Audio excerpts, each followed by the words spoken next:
parcs de Disney, parce que c'est comme ici, ils ont deux parcs, c'est Disney Sea. Alors là, si vous devez faire un des deux parcs, je vous conseille celui-là. Pour la bonne et simple raison que ce parc est unique dans le monde. Déjà, il a été construit pareil sur la baie de Tokyo. Donc en fait, ce sont plein de petites îles à thématiques différentes. Sur cette photo-là, en arrière-plan, vous pouvez voir le volcan de Jules Verne. Donc il faut imaginer que toute la partie sous le volcan a vraiment une thématique Jules Verne, avec du 20 milieux sous les mers, du voyage au centre de la Terre. Vous voyez ici un château plutôt italien, Espagne, je ne pourrais pas vous dire exactement parce que je ne m'y connais pas trop, où vous retrouvez à l'intérieur des décors sur les grands inventeurs, même des expositions d'invention de l'époque, justement pour les faire découvrir, c'est assez didactique. Vous avez aussi une reproduction de Venise, où vous pourrez trouver différents magasins, vous pourrez faire un tour en gondole, si jamais vous n'avez jamais eu la chance d'aller à Venise, mais à Tokyo.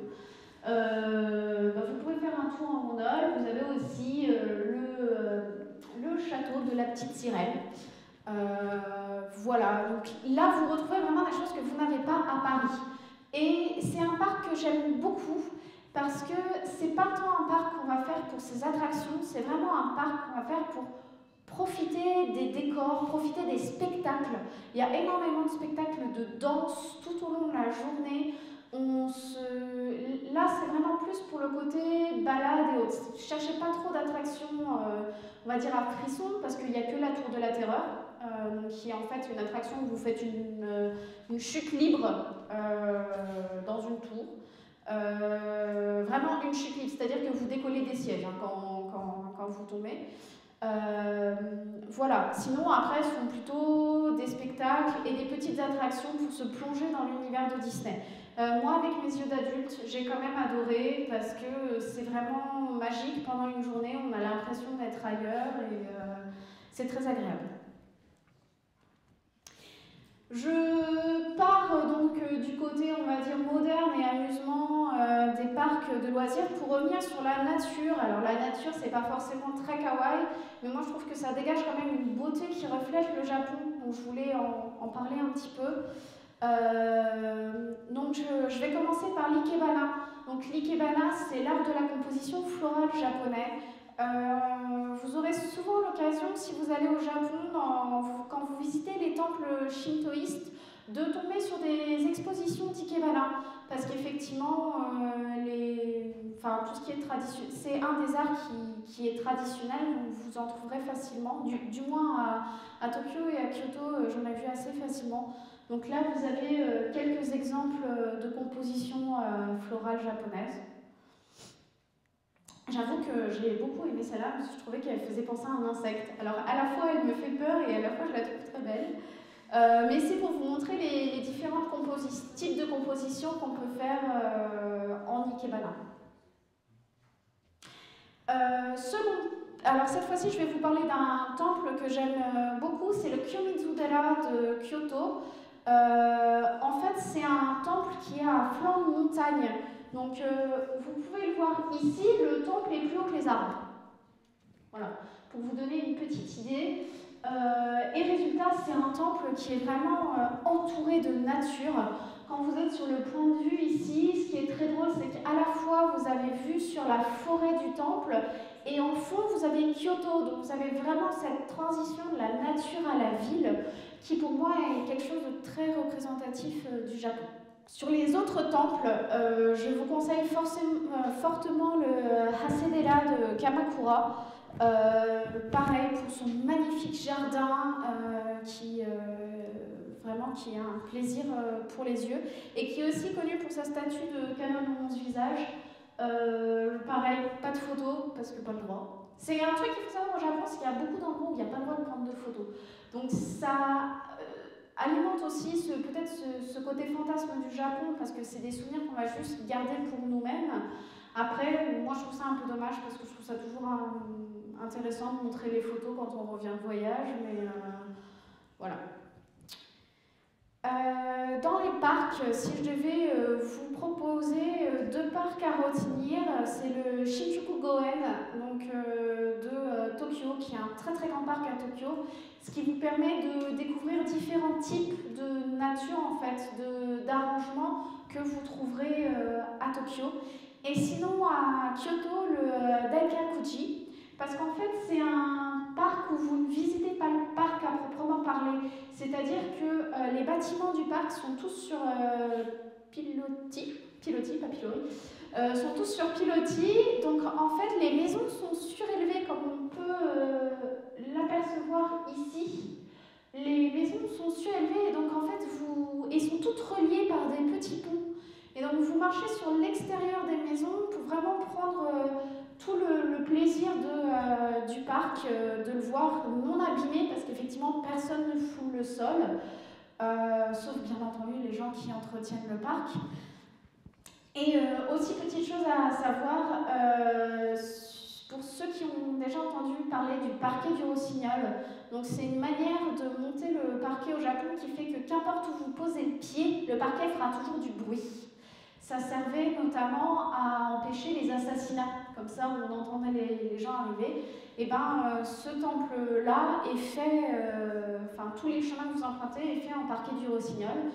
J'ai moi-même passé 10 minutes à essayer d'être silencieuse, c'est pas possible. Enfin, ou alors il faut être un ninja et encore. Donc je quitte la nature pour partir sur la mode japonaise. Il y a 2 quartiers pour moi qu'il faut visiter si vous voulez découvrir la mode japonaise. C'est le quartier de Shibuya et le quartier de Harajuku. Donc dans le quartier de Shibuya, donc, je vous ai illustré ici par une affiche du 109. Le 109, c'est sans doute la plus grande boutique de fringues de Shibuya. Donc il faut imaginer un immeuble, je crois, d'une dizaine d'étages, avec une dizaine de boutiques par étage, que des vêtements. Que des vêtements pour filles.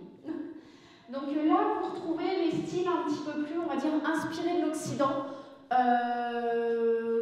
Je pourrais vous citer des noms de styles comme le Gyaru et tous ses dérivés.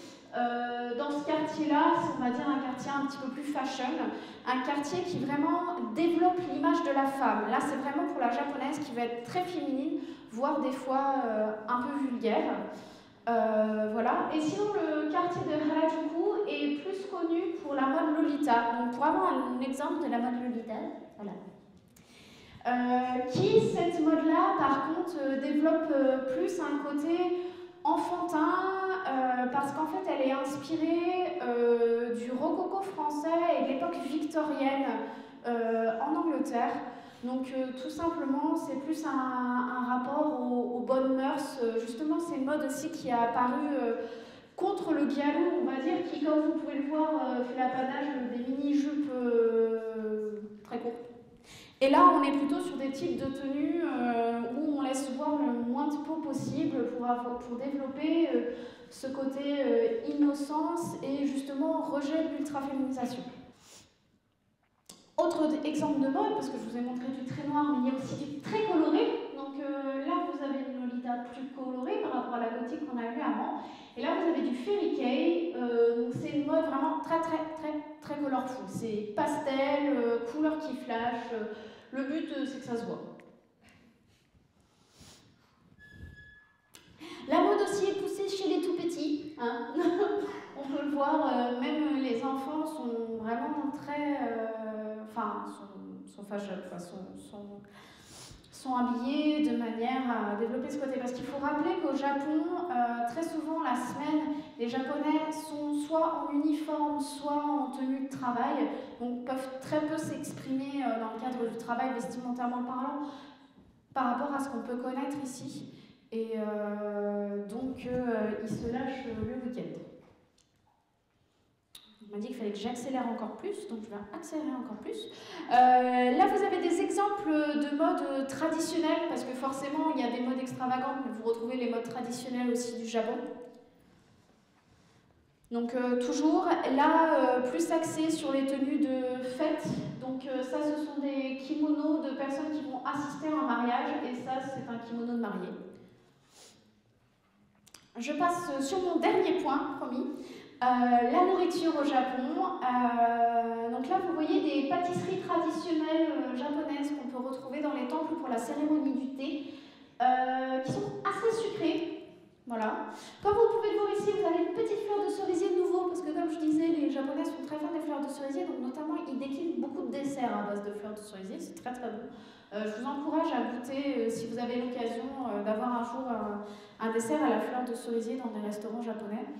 Quelque chose qu'il faut visiter au Japon, je trouve très intéressant, alors qu'au début c'était pas du tout quelque chose que je voulais voir, c'est les différents marchés.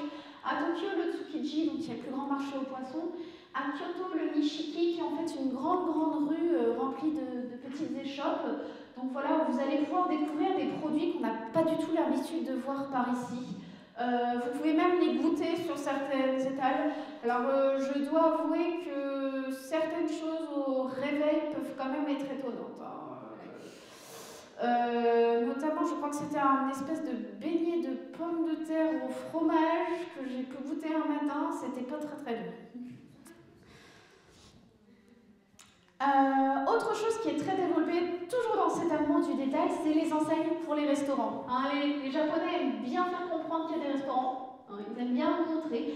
Là, vous voyez un restaurant spécialisé dans le crabe, qui ne fait que des choses à base de crabe, donc on met un gros crabe. Voilà. Si vous pensez manger autre chose que du crabe, il ne faut pas aller là. Mais aussi, forcément, toujours ce souci du détail, les menus en résine. Alors ça, pour nous touristes, c'est génial. Hein, parce que je ne sais pas vous, mais moi je suis incapable de lire ce qui est écrit là. Par contre, je suis capable de voir ce qu'il y a là. Donc ça, c'est vraiment une chose au Japon qui est très très intéressante, parce que ça permet à peu près de savoir ce qu'on mange.